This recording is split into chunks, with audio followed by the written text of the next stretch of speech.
اللہ جب کسی سے ناراض ہوتا ہے رزق نہیں چھینتا، آب و دانہ بند نہیں کرتا، سورج کو حکم نہیں کرتا کہ اس کے آنگن میں روشنی نہیں پھیلانی، چاند کو نہیں روکتا کہ تیری کرنیں اس کے ویڑے میں نہیں پڑنی چاہیے، بلکہ اللہ جب کسی سے ناراض ہوتا ہے سجدوں کی توفیق چھین لیتا ہے۔ سجدوں کی توفیق چھن گئی تو پھر سمجھو اللہ ناراض ہے، اللہ راضی نہیں ہے۔ اور اگر سجدوں کی توفیق نصیب ہو جائے، کسی نے واصف علی واصف مرحوم سے پوچھا تھا کہ کیسے ہمیں پتا چلے گا کہ ہماری نماز قبول ہو گئی ہے، تو انہوں نے کہا تھا ایک نماز کے بعد دوسری عطا ہو جائے تو سمجھ لو پہلی قبول ہو گئی ہے۔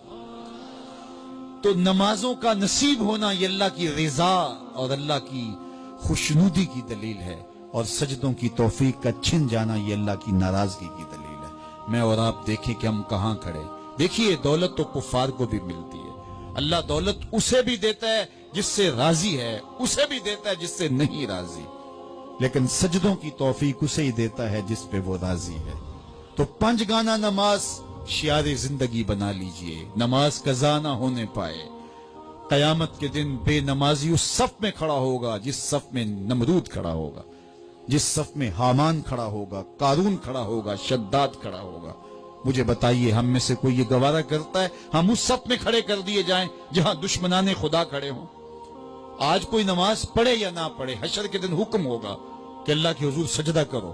ہر کوئی سجدہ کرنا چاہے گا، جو نہیں پڑھتا وہ بھی کرنا چاہے گا، لیکن بے نمازی کی کمر اکڑ جائے گی، وہ آرزو رکھنے کے باوجود سجدہ نہیں کر پائے گا۔ قرآن بتاتا ہے کچھ لوگ جہنم کو دھکیلے جا رہے ہوں گے، انہیں کچھ لوگ پوچھیں گے ما سلککم فی سقر، تم جہنم کو کیوں جا رہے ہو، کیا ہوا تمہیں؟ تو وہ جواب میں کیا کہیں گے؟ لم نک من المصلین، ہم نماز نہیں پڑھا کرتے تھے۔ سب سے پہلا حساب قیامت کے دن جو بندے سے لیا جائے گا وہ نماز کا لیا جائے گا۔ پہلا سوال بندے سے یہ ہوگا۔ یا چڑیاں بھی رب کی تسبیح بولیں اور اشرف المخلوقات سویا رہے؟ جب صبح کا وقت ہوتا ہے حشرات الارض بھی بلوں سے نکل کے رب کی تقدیس کے ترانے پڑھ رہے ہوتے ہیں، درختوں کی شاخوں پہ چڑیاں پرندے وہ بھی اللہ کی تقدیس کے ترانے پڑھ رہے ہوتے ہیں، حشرات الارض بھی اس کی تقدیس کے گیت گا رہے ہوتے ہیں، اور اشرف المخلوقات خراٹے لے رہا ہو، اس سے بڑی بد نصیبی کیا ہو سکتی ہے؟ آئیے 5 گانا نماز شعار زندگی بنا لے۔ اس مجلس میں اگر کوئی بے نمازی ہے تو آج عزم مصمم کر کے یہاں سے لوٹے کہ آج کے بعد نماز نہیں چھوڑوں گا۔ اور اگر آپ 5 گانا نماز کی عادت رکھتے ہیں تو آپ کو مبارک ہو، لیکن یہ عزم کر کے جائیے اپنے گھروں میں، اپنے اعزاء و اقرباء اور اپنے دوستوں میں اس زور سے تلقین اور تاکید کریں گے نماز کی کہ وہ پکے نمازی بن جائیں گے۔ بندہ بندگی سے سجتا ہے، زندگی آمد برائے بندگی، زندگی بے بندگی شرمندگی۔ اگر زندگی میں بندگی نہیں تو زندگی کے پلے ہے کیا؟ علماء نے لکھا ہے کہ یہ سارے درخت حالت قیام میں ہیں، چوپائے حالت رکوع میں ہیں، مینڈک تشہد میں ہیں، اور حشرات الارض سجدے میں ہیں، اور انسان اشرف المخلوقات ہے۔ اس کی عبادت میں درختوں کا قیام بھی رکھا گیا، اور رکوع بھی رکھے گئے، اور سجدے بھی رکھے گئے، اور قعدے بھی رکھے گئے، اس لیے تاکہ اس کی عبادت تمام مخلوقات کی عبادات کی جامع بن جائے۔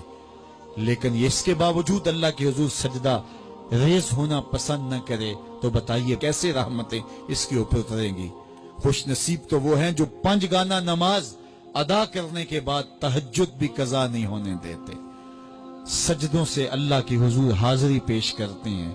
سب سے زیادہ بندہ اللہ کے اس وقت قریب ہوتا ہے جب سجدے میں سر رکھا ہوا ہوتا ہے۔ انسان کے اشرف اعضاء اس کے سر میں ہیں، بولنے کی قوت زبان سر میں، دیکھنے کی قوت آنکھیں سر میں، سونگنے کی قوت ناک سر میں، چکھنے کی قوت زبان سر میں، سننے کی قوت کان سر میں، سوچنے کی قوت دماغ سر میں، اور سر مالک کے در پہ۔